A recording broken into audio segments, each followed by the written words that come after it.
അതായത് നമ്മൾ ജീവിക്കുന്ന ഈ പ്രപഞ്ചം സ്ഥിരമായി അവിടെ നിൽക്കുകയല്ല, മറിച്ച് അത് വികസിച്ചു കൊണ്ടിരിക്കുകയാണ്. ഇതെങ്ങനെയാണ് നമ്മൾ മനസ്സിലാക്കിയത് എന്ന് അദ്ദേഹം അവിടെ വിശദീകരിക്കുന്നുണ്ട്.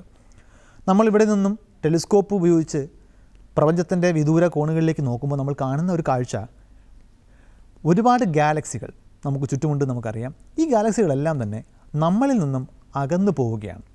നമുക്കെന്തെങ്കിലും വിശേഷിച്ച് സ്ഥാനമുള്ളത് കൊണ്ടാണോ ഇങ്ങനെ എല്ലാ ഗാലക്സികളും നമ്മളിൽ നിന്നും അകന്നു പോകുന്നത്? ശാസ്ത്രത്തിൻ്റെ ഒരു ചരിത്രം നോക്കിയാൽ നമ്മളെ കേന്ദ്രത്തിൽ നിർത്തി ആലോചിച്ചതായിരുന്നു ഒരുപാട് കാലം ശാസ്ത്ര പുരോഗതിയെ തടഞ്ഞു നിർത്തിയ ഒരു അബദ്ധം എന്ന് നമുക്ക് കാണാം.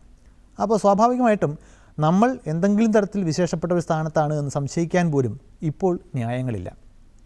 എന്നാൽ മറ്റൊരു സാഹചര്യത്തിൽ ചുറ്റുമുള്ള സകല ഗാലക്സികളും നമ്മളിൽ നിന്നും അകന്നു പോകുന്നതായിട്ട് നമുക്ക് കാണാൻ പറ്റും. അത് ഈ പ്രപഞ്ചം മൊത്തത്തിൽ വികസിച്ചു കൊണ്ടിരിക്കുകയാണെങ്കിൽ ആണ്.